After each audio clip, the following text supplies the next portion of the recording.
그래서 만일에 그걸 갖다가 제일 빨리 이제 알려면 제가 뭐 아주 그런 우스갯소리라고 그러나 뭐라 그러나 그런 말씀 드리는 게 제일 빨리 알려면 매일 CT하고 지내야 돼. 매일.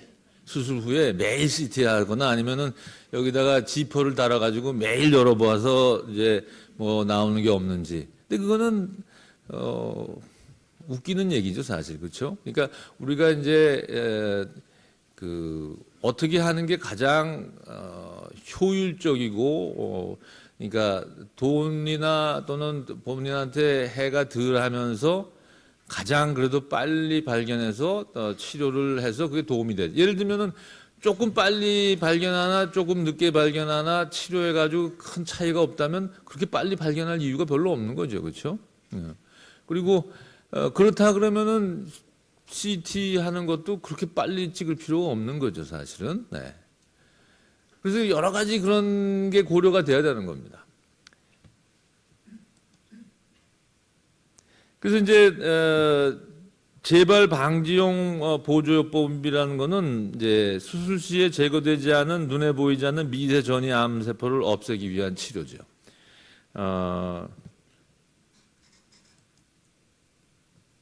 근데 이제 사실 우리가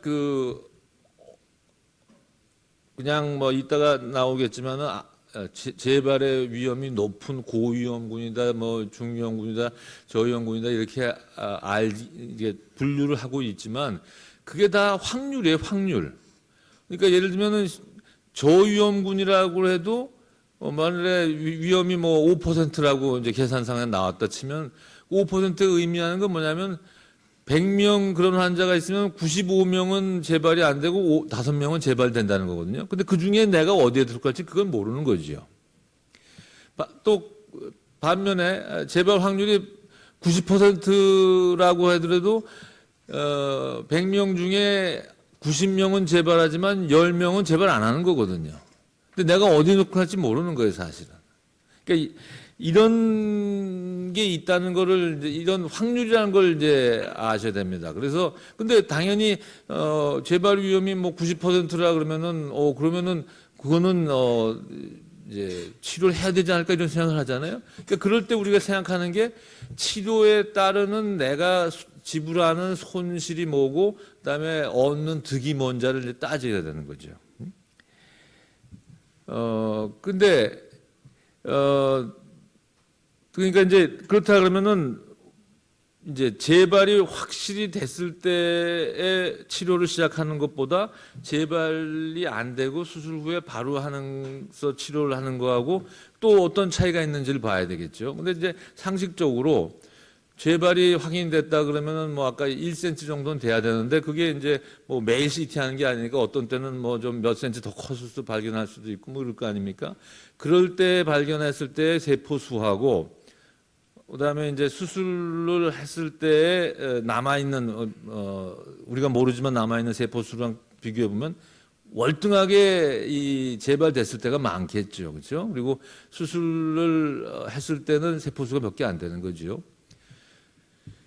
치료에 대한 효과는 세포수가 적은 게 아무래도 효과가 높지 않겠습니까? 다시 말하면 그걸 다 없애서 재발이 안 되게 하는 데 있어서는 우리가 이제 예를 들면 일단 뭐 전이가 돼가지고 뭐 크기가 뭐 예를 들면은 5cm냐 10cm냐 크기를 했을 때는 그 차이는 크게 없지만 예를 들면은 세포수가 눈에 보이지 않게 있는 수술 당시에 하고 수술 재발이 됐을 때랑 보면은 그래도 세포수가 상당히 차이가 난다고 봅니다. 그러면은 재발 안 하게 하려면 그걸 다 없애야 되는 거예요. 이걸 좀 줄여줘도 효과가 그렇게 크지 않다고. 그러니까 우리가 전이가 돼 있을 때는 또는 재발이 이미 됐을 때는 아까 사이즈가 조금 차이가 나도 차이 안 난다 그랬잖아요. 또 그리고 그때는 병을 완전히 없애는 게 어렵고 다시 말하면 줄여주는 것만 해도 사실은 그게 효과가 있기 때문에.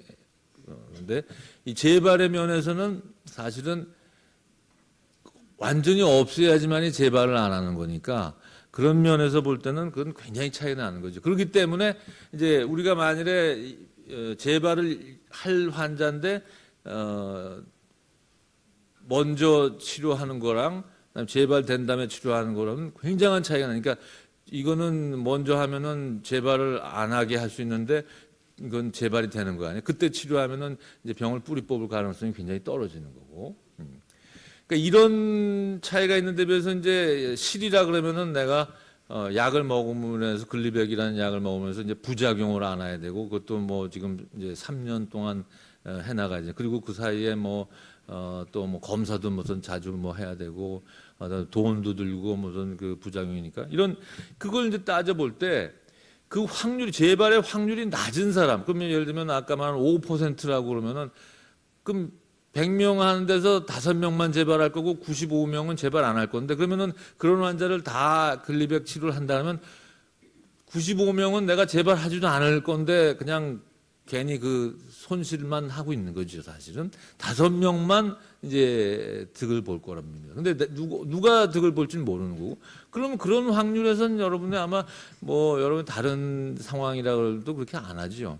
이게 그래서 대개 고위험군이라 그러면 한 50% 정도의 그 재발 확률이 있을 때, 그러니까 둘 중에 하나는 재발한다 그랬을 때 이제 우리가 나는 재발 안 할 확률도 상당히 있지만 그렇지만 재발을 할 확률도 상당히 있기 때문에 그런 경우에 내가 이렇게 먼저 그걸 모르는 상태에서 약을 먹는 거로 해서 그런 손실을 받아들여도 이게 위험을 줄이는 거로 생각하면 이게 득이고 그러면은 할 저기가 된다. 이런 이제 그런 논리로 우리가 이 재발 방지용 보조요법을 하는 겁니다.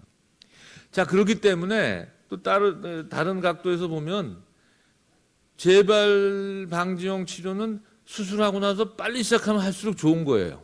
늦으면 늦을수록 세포가 많이 자랐을 거 아니에요. 우리가 모르지만. 그렇죠? 네.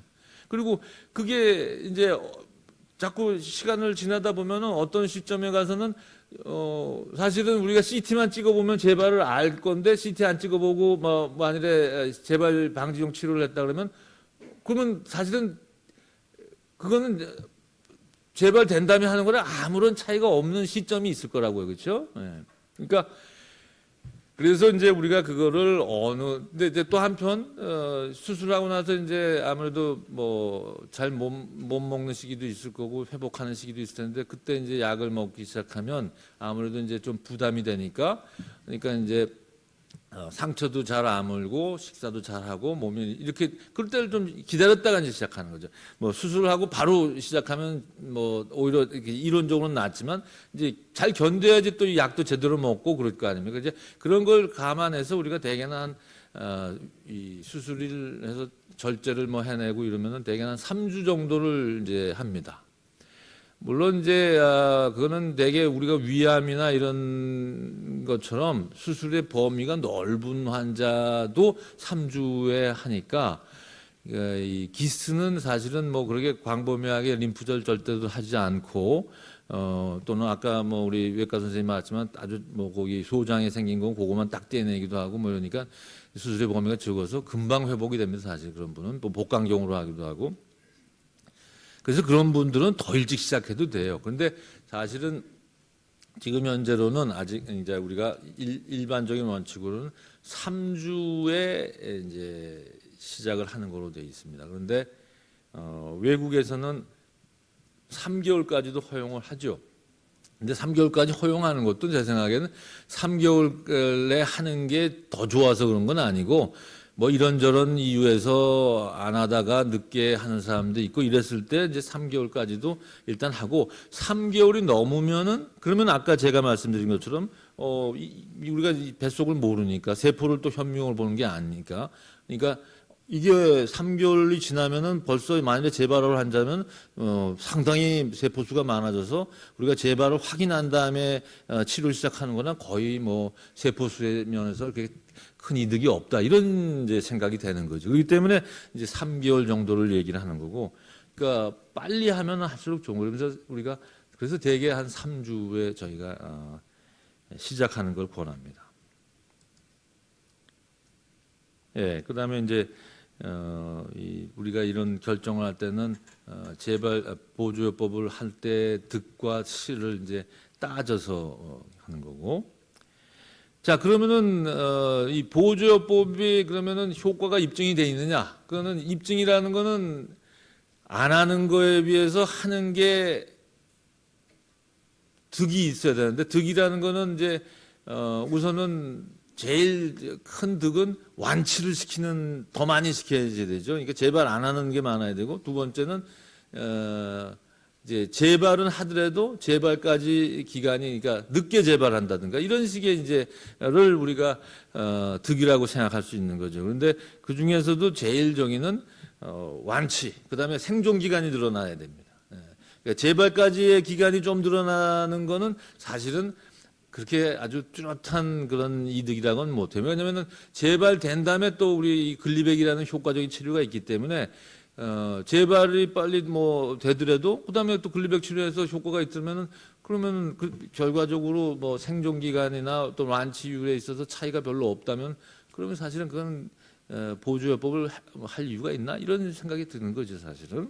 그래서 그런 거를 이제 고려해 가지고 우리가 효과가 있는지를 이제 판정해야 됩니다. 그런데 그래서 우리 그런 이제 결정적으로 이런 거를 판정하는 그런 임상 연구를 대개 삼상 임상 연구라고 합니다. 그래서 기존의 표준 치료하고 새로운 치료를 비교해서 새로운 치료가 기존의 치료보다 더 나은가를 이제 판정해서 더 나으면 이게 새로운 표준 치료가 되게 하는 이런 식의 결정을 하기 위한 연구가 삼상 임상 시험이라고 생각하시면 되고, 그런 임상 연구는 뭐 굉장히 많은 환자가 포함이 돼야지만 우리가 그거를 과학적으로 그리고 통계적으로 이제 판정을 할 수가 있습니다. 그래서 두 가지 연구가 가장 중요한데, 첫 번째 이제 이렇게 보조요법이 효과가 있는지를 아는 게 이제 미국 쪽에서 한 연구인데, 이게 이거는 그때는 사실은 이 고위험군에 대한 뭐라 하나 정이나 이런 게 잘 없을 때 이제 일단 글리백이라는 약이 그 정원이가 있는 환자한테서 효과가 있으니까 그러면 재발 방지용으로도 효과가 있을 것이다라고는 이제 가정하에 3cm 이상만 되면은 그게 이제 전이가 없고 근치적 절제술을 한 환자에서 3cm만 넘으면 다 이제 이 연구에 포함시켜서 1년 글리백 치료하는 거하고 안 하고 그냥 보는 거를 비교하는 그런 임상 연구를 하는 겁니다.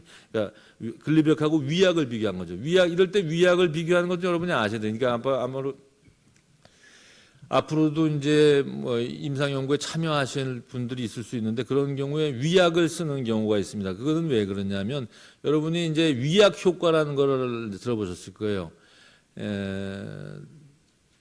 이제 약이 실제 그 위약이라는 거는 진짜 약하고 비슷하게 생기고 뭐 맛이나 뭐 다 그걸 비슷하게 했는데 사실은 약 성분이 없는 거죠. 왜냐면은 우리가 그냥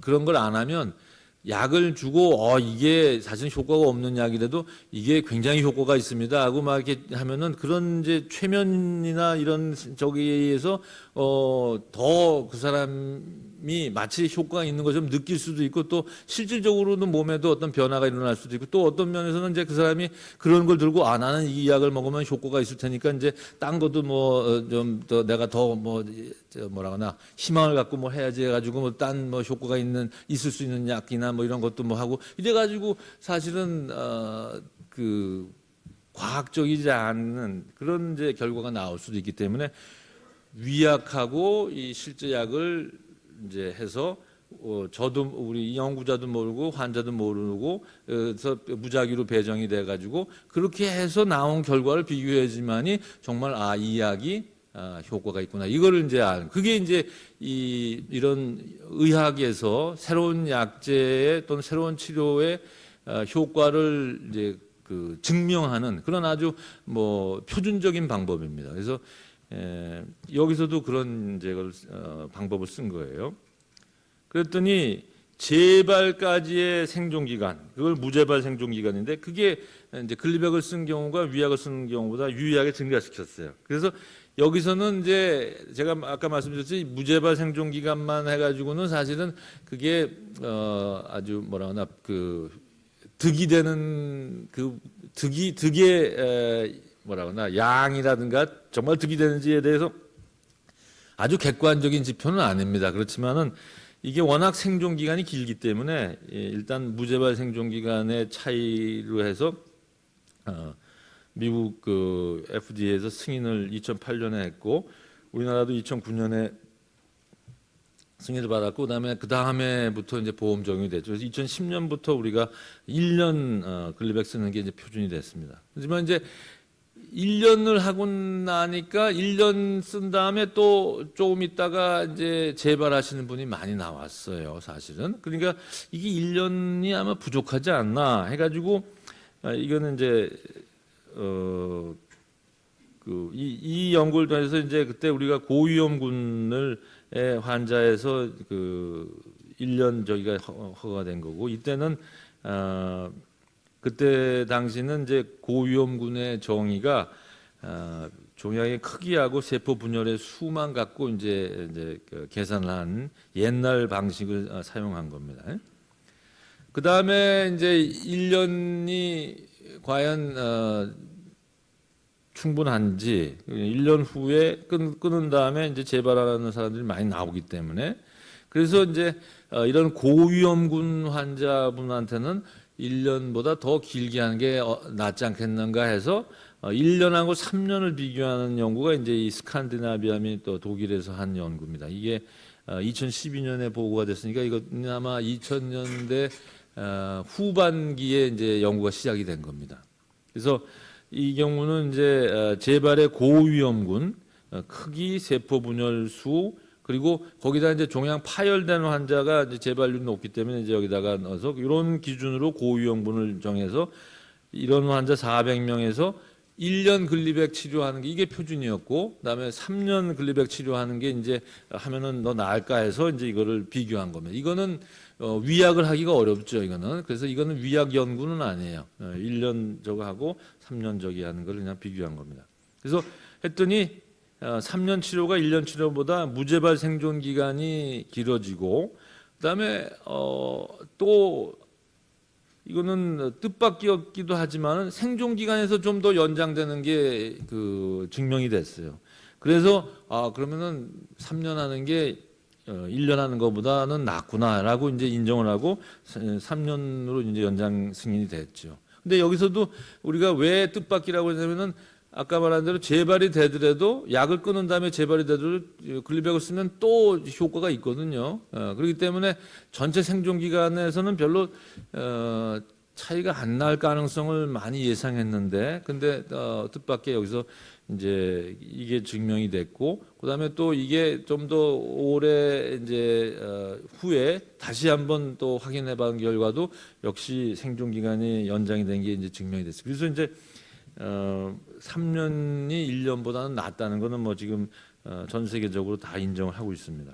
그래서 또 한 가지 이제 그 처음에 했던 연구에 비해서 이제 그 다음에 우리가 또 알게 된 거는 재발의 위험은 크기, 세포 분열수 말고도 원발 장기가 위에서 생긴 거는 재발의 확률이 똑같은 조건이라도 좀 낮고, 그다음에 이제 소장이나 이런 데서 생긴 거는 재발의 확률이 높은 걸 알게 돼서, 그래서 그 고위험군을 이제 위험군을 정의할 때 크기, 세포 분열수 외에 원발 부위를 하나 더 넣어서 이게 분류를 다시 했고, 그다음에 아까 또 말씀드린 종양 천공이 예전에는 없었는데 이거를 넣어서 이제 이러한 새로운 그 NIH 분류법이 이제 시행이 돼서 이거를 갖고 지금은 이제 우리가 판단합니다. 그래서 사실은 이런 이제 결과가 나온 다음에도 우리 심평원에서는 예전에 그 크기하고 세포 분열 수만 갖고 하는 이제 그 고위험군 분류법을 뭐 그동안 많이 고집을 했었어요, 당분간. 그러니까는 사실은 소장에 생기신 분은 그 옛날 분류법으로는 고위험군에 해당되지 않지만 실제는 고위험군인데, 또 그리고 위에 생기신 분은 실제는 고위험군이 아닌데 이제 계산상으로는 고위험군처럼 보이는 그런 이제 사실이 있었습니다. 그래서 뭐 그동안에 이제 많이 뭐 건의를 하고 해서 상당히 시간이 지난 다음에 다행히 그 심평원에서도 이제 그걸 인정해가지고 이렇게 지금 현재 2015년도에 그런 대상 환자군이 변경이 됐습니다. 그래서 지금은 아마 뭐 우리가 국제적으로 볼 때도 리즈너블한 그런 그 분류를 하고 있습니다. 자, 그래서 우리 병원에서 이제 근치적 절세술로 근리백 보조요법을 이제 시작하는 환자들이 이제 점점 늘어나죠. 우리가 2000 아까 이때부터 1년이 허가가 됐다 그랬죠. 그러니까는 그 다음에 이제 우리가 아마 이 정도에서 12년이니까 이 정도 이 사이에서 3년이 아마 이제 저희가 됐을 겁니다. 이제 그리고 그래서 이렇게 보조요법을 받으시는 분들 늘어나고, 그리고 1년에서 3년으로 이제 바뀌었고, 그 중간에 우리 병원에서 2년을 하는 그런 임상 연구를 시행했던 적이 한 번 있어서 어떤 분들은 2년을 하신 분들도 있습니다. 그래서 이제 이 2002년에서 15년까지 보조요법 시작하는 환자가 그때 287명이었는데 전체. 그 중에서 이제 재발 고위험군이 물론 해당이 되고, 이제 그 중에서 종양 천공 때문에 들어가신 분이 이제 한 3분의 1 정도가 됐어요. 근데 이 사람들은 종양 천공만 있었던 게 아니라 따져보니까 다른 크기나 뭐 세포 분열수, 원발 부위가 다 고위험군 환자가 대부분이고, 한 23%의 환자만 이제 다른 거는 크기나 뭐 원발 부위, 세포 분열수는 다 고위험군이 아닌데 천공이 됐기 때문에 고위험군으로 분류가 돼가지고 이제 치료를 하신 분들입니다. 그렇게 했을 때 여기 이제 우리가 작년도에 분석한 걸 보면은 뭐 결과가 괜찮고, 이거를 이제 스칸디나비아 연구에 아까 1년, 3년 비교한 연구하고 이제 결과를 비교해 보면 5년 무재발 생존율이 우리가 70%였고, 이 스칸디나비아 연구에서는 72.6%, 54.5%, 그러니까 1년 한 경우는 54.5%, 그다음에 3년 한 경우 72.6%였습니다. 근데 우리는 아까 말씀드린 것처럼 여기는 3년 하신 분도 있고 2년 하신 분도 있고 1년 하신 분도 있고 다 포함이 된 거예요. 그렇기 때문에 제 생각에는 이게 뭐 72.3년 한 거하고 비교했을 때 별 차이가 없는 걸 보면은 사실은 3년 하신 분은 우리가 더 나을 가능성도 있고, 그러니까 적어도 못하지 않다는 정도로 얘기를 드릴 수가 있습니다. 그다음에 5년 생존율은 이제 이거는 생존율이라는 건 재발하신 분도 또 그다음에 글리백 치료를 또 어떻게 잘하느냐에 또 영향을 받는 겁니다. 그랬을 때 우리가 5년 생존율이 이제 94%로 여기 스칸디나비아 연구의 3년 한 93.4%보다 오히려 높죠. 여기는 그 보조요법을 1년, 2년 하는 환자들이 포함이 된데도 불구하고, 그래서 뭐 이런적으로 봐도 아마 우리 병원에서의 치료 성적은 뭐 굉장히 좋다고 봅니다. 자, 근데 이제 그러면은 여전히 또 질문이 3년 하면 충분하냐 이거지요. 여러분들 중에서도 뭐 많이 저한테 물어보신 분도 있고 그러는데, 여기 보면은 이제 이 스칸디나비아 연구도 보면 이게 3년 이제 무재발 생존 그 곡선을 보면 이제 이게 시간이 지나면서 재발 안 하는 확률이 점점 떨어지는 것을 보여주는 거거든요. 그래서 이제 아까 이게 이제 1년이고 이게 3년인데, 이게 3년이면은 여기 이 정도 되죠. 이 정도 3년이 지나서 이제 약을 끊은 다음에 한 6개월 정도 지나면은 다시 이 곡선이 좀 아래로 떨어집니다. 그 얘기는 뭐냐면은 글리백을 먹는 동안은 재발률이 굉장히 억제됐다가 약을 끊으면 재발률이 이제 늘어나는 거죠.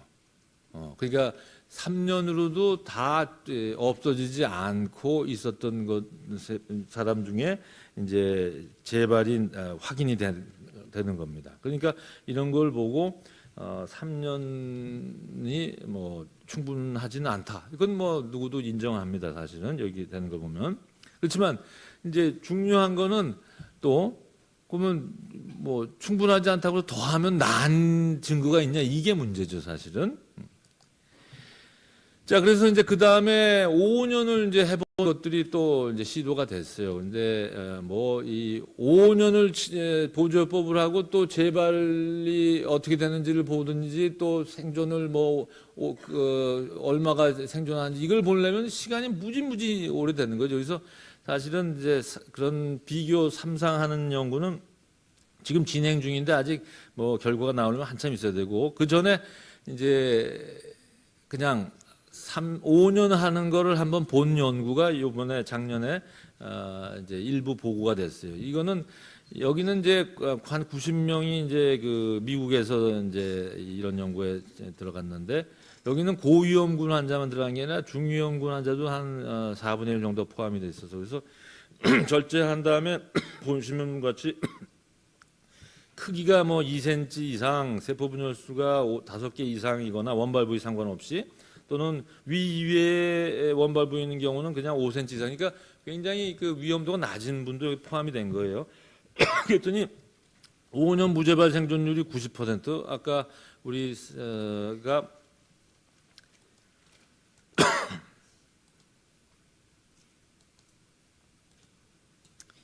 한 3년을 했을 때 고위험군에서 70%였잖아요. 예? 예. 그런데 그거에 비하면 뭐 90%니까 굉장히 높다고 하지만 아까 여기 말씀드린 것처럼 위험도가 낮은 환자들이 뭐 상당히 포함이 돼 있고 하나 중요한 거는 5년을 완료한 환자는 반밖에 안 됩니다. 왜 그러냐면은 환자가 원해서 중지한 환자 또는 부작용이 심해서 중지한 다 마찬가지죠.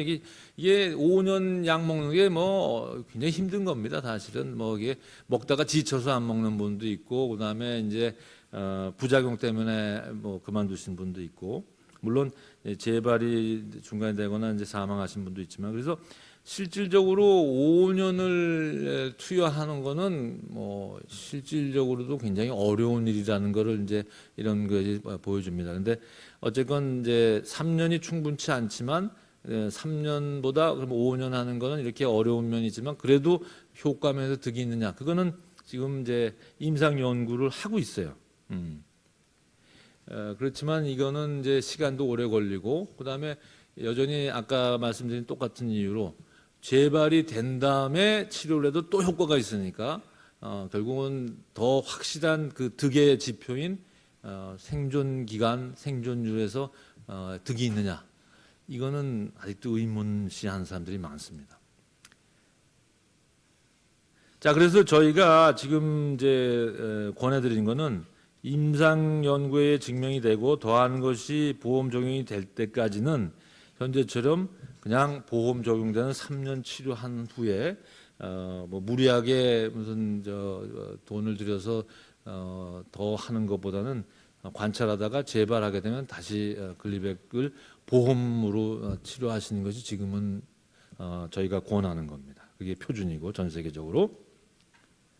자, 그 다음에 이제 또 한 가지 있으면 그러면 고위험군이면은 모든 환자에서 다 이걸 하는 것이 맞느냐? 이 보험에서 기준에서는 이렇게 다 할 수 있다고 돼 있습니다. 그렇지만 그럼 다 하는 게 맞느냐? 그럼 이제 그렇지는 않겠죠. 왜냐하면 못 견디시는 분도 있으니까 그런 분은 못 할 거예요, 사실은. 근데 그러면은 어떤 환자는 그러면은 이게 임상 연구에서 우리가 뭐 고위험군이라고 다 넣었지만 그러면 모든 환자가 다 거기 다 효과를 같이 볼 것이냐? 그건 아니겠죠. 여러분이 뭐 다른 아까 그 우리 유민희 선생한테도 이제 들었겠지만은 일부 유전자형의 경우에는 효과가 없다고 알려져 있기 때문에 그래서 글리백의 치료 효과가 유전자에 따라 없거나 약해서 유전자에 따라서는 재발 방지용 글리백의 치료 효과를 기대하기 어렵습니다. 그래서 제일 대표적인 예가 PDGFR-알파 엑선 18번에 D842V 돌연변이 있는 글리백에 듣지 않는다고 알려졌으니까 이런 경우 뭐 보조요법을 해도 뭐 재발 방지용 효과가 없겠죠. 그다음에 이제 그 두 가지 삼상 연구에서 유전자형에 따른 재발 방지 효과에 대해서 이제 보고된 게 있어요. 그걸 보시면 먼저 북미 연구에서 보면 킷 엑손 11번의 유전 돌연변이가 있는 거. 이게 뭐 가장 흔한 형인데 그런 경우는 이제 위약에 비해서 글리백을 쓰는 게 무재발 생존 기간이 이렇게 차이가 나서 이건 분명히 이제 효과가 있고, 근데 이제 엑손 9번은 아까 800ml가 더 나았다고 이제 그 임상 연구가 나왔다 그랬지 않습니까?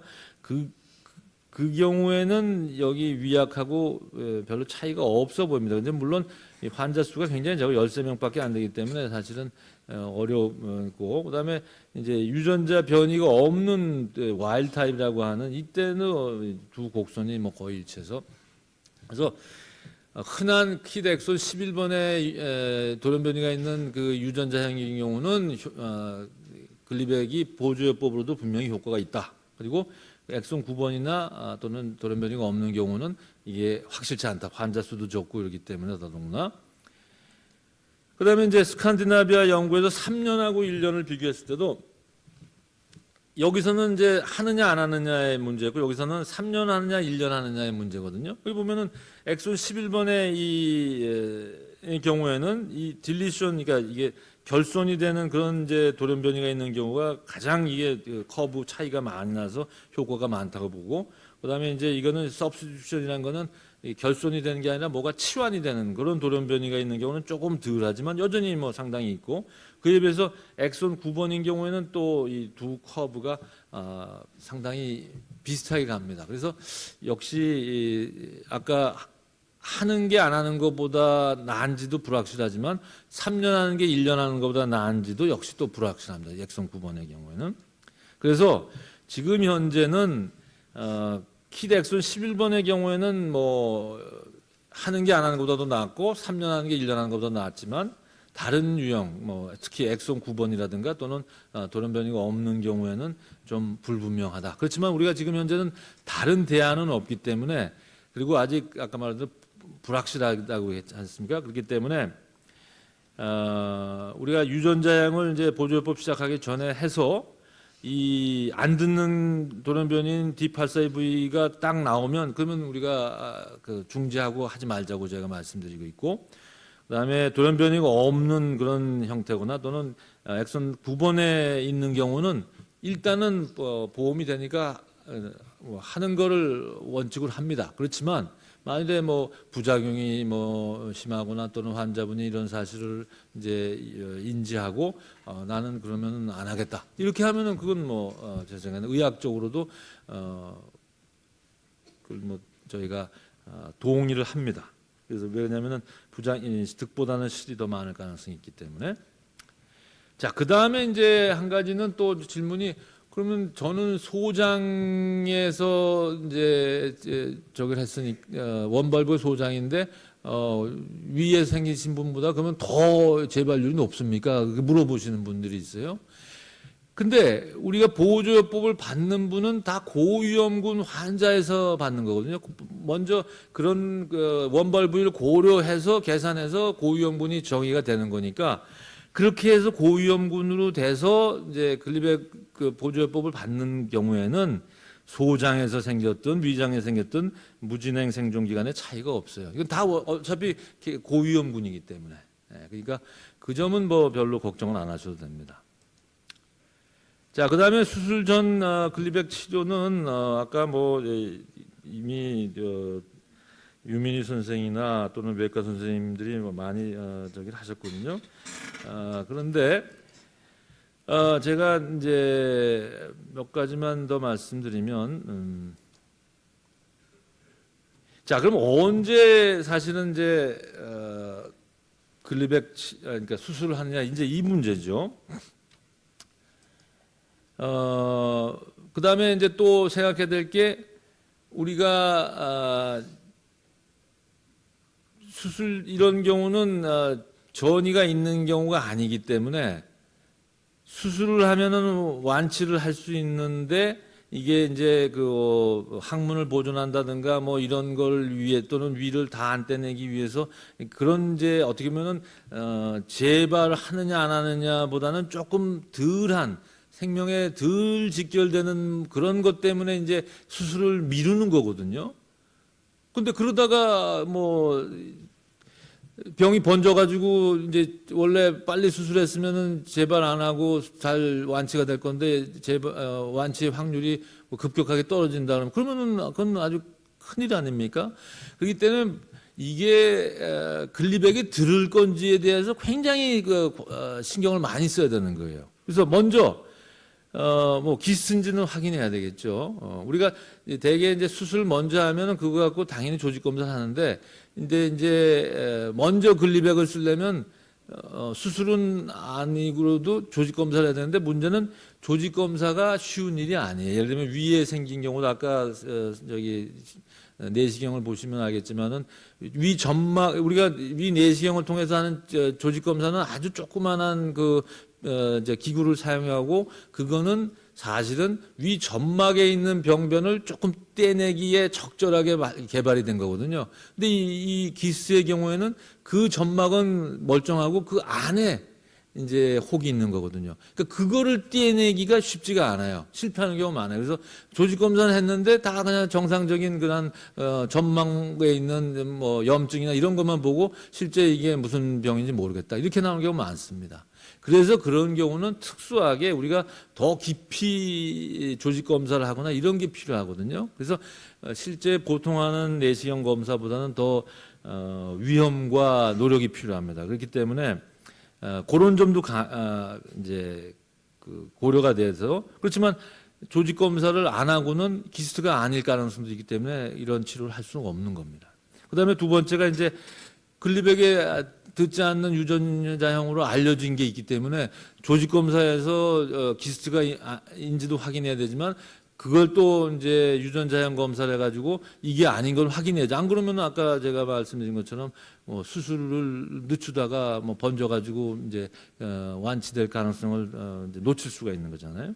근데 물론 이런 이 유전자형은 대부분이 위에 생깁니다. 위에 원발하는 경우에 생기고, 소장에서 생긴 경우는 이 유전자형은 거의 없어요. 그렇기 때문에 우리가 이제 소장에서 생긴 경우는 뭐 일단 이제 조금 뭐 안심을 해도 되긴 하지만, 어쨌건 그래서 우리가 이제 하는 방법은 외부에, 특히 외부에서 오신 분이나 할 때는 이제 시간이 더 늦추긴 어려우니까 일단 글리백을 치료를 시작을 하고 이 유전자형 검사를 내서 이 유전자형이 만일에 이 D842V로 나오면은 글리백 치료를 중지하고 빨리 수술 받으십시오, 이렇게 하고 있습니다.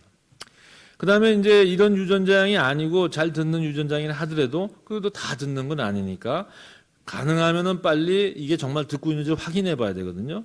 그게 이제 CT로 충분히 됩니다. 물론 치료를 약을 먹은 다음에 벌써 이제 원래 증상이 있었던 분은 증상이 좋아지시는 분이 있어요. 뭐 혹이 됐다가 좀 말랑해졌다든가 이런 거, 그런 거는 사실은 굉장히 치료가 잘 되고 있다는 그런 사실은 증거긴 하지만, 객관적으로 이 CT로 확인해 봐야 되겠고, 그다음에 이제 그럼 언제까지 글리백 치료하다가 수술하느냐? 이게 이제 문제가, 글리백 치료하다가 안 듣는 내성 세포가 출현해 가지고 번질 수가 있어요. 그렇기 때문에 그걸 또 막아야 되는 거죠. 그래서 그런 저런 걸 다 이제 감안하면 대개 치료 시작 후 1년 정도에는 수술을 하는 걸 권합니다. 적어도. 그리고 이제 뭐 상식적으로 크기가 줄다가 더 안 줄면 그럼 더 치료해도 더 줄 가능성은 없죠. 그러면은 먼저 글리백 치료하고 수술하는 그런 장점이 그거보다 더 기다린다고 더 있는 건 아니란 얘기죠. 그러니까 그래서 대개는 한 6개월에서 1년의 범위에서 더 이상 크기 감소가 없는 시점에서 수술을 권합니다.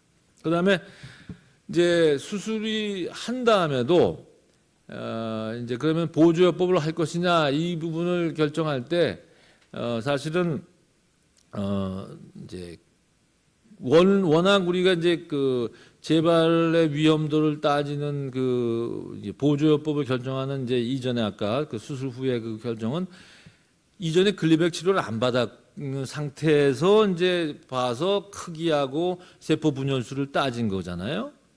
근데 글리백을 치료를 하면 크기도 주고 그 안에 세포 분열수도 줄어듭니다. 그거는 글리백 치료에 의해서 줄어든 건데, 근데 그래도 그렇게 줄어든 그 크기와 세포 분열수가 그러면 이분의 앞으로의 재발의 그 확률을 그걸 반영하냐 하면 그건 아니에요. 그 최초의 이제 그 크기와 세포 분열수가 더 중요하다고 생각합니다. 그게 당연히 뭐 그런데 우리가 이제 그때는 크기는 뭐 잴 수 있으니까 그거는 틀림없는데 세포 분열수는 이게 그 충분한 조직을 떼야지만이 그 계산이 가능합니다. 근데 조직 검사에서 진단만 내리기 위해서 한 그런 조직 검사로는 충분한 조직이 아니기 때문에 그걸로는 이 세포 분열수를 정확하게 알기가 어려워요. 그 점이 지금은 이제 사실은 문제입니다. 그렇기 때문에 이제 크기가 뭐 10cm 이상이었던 분은 뭐 이전 그 계산으로도 그건 무조건 이제 고위험군이니까 그런 경우는 문제가 아닌데 크기가 작았던 분에서 그럼 세포 분열수가 우리가 예전에 그 치료 전에 판별이 어렵고 그다음에 글리백 쓴 다음에 수술했더니 세포 분열수가 굉장히 낮게 나온 경우 그런 경우 만일에 그걸로 계산했을 때 고위험군이 안 되면 정말로 이분이 고위험군이 아니기 때문에 안 해도 되느냐 그거는 의문을 갖고 있습니다. 그렇지만 지금 현재 우리나라 심평원에서는 잘 그걸 인정을 안 해줘요. 그렇기 때문에 그런 데이터가 없는 경우에는 지금 이제 재발 방지용 글리백의 보조요법을 안 해주려고 지금 합니다. 뭐 삭감한다든가. 그래서 그 부분은 아직도 굉장히 뭐 논란이 있어요. 그래서 우리도 이제 그거를 이 부분은 이래서 이전에는 세포 분열수 높았을 거라고 하고 뭐 이렇게 올리기도 하지만은 그래서 이 부분은 좀 현재 좀 논란이 되고 있는 점입니다. 그런데 어쨌건 기간은 그러면은 이 수술 전에 한 거를 빼고 그냥 수술 후에 3년을 해야 되느냐? 그거는 뭐 대개는 그렇게 생각 안 하고 수술 전에 한 거하고 합쳐서 한 3년을 그렇게 하는 게 맞지 않겠는가 이렇게 생각을 하고 있습니다. 예, 여기까지가 제가 첫 번째 수술 전후 보조요법에 대해서 말씀드렸고.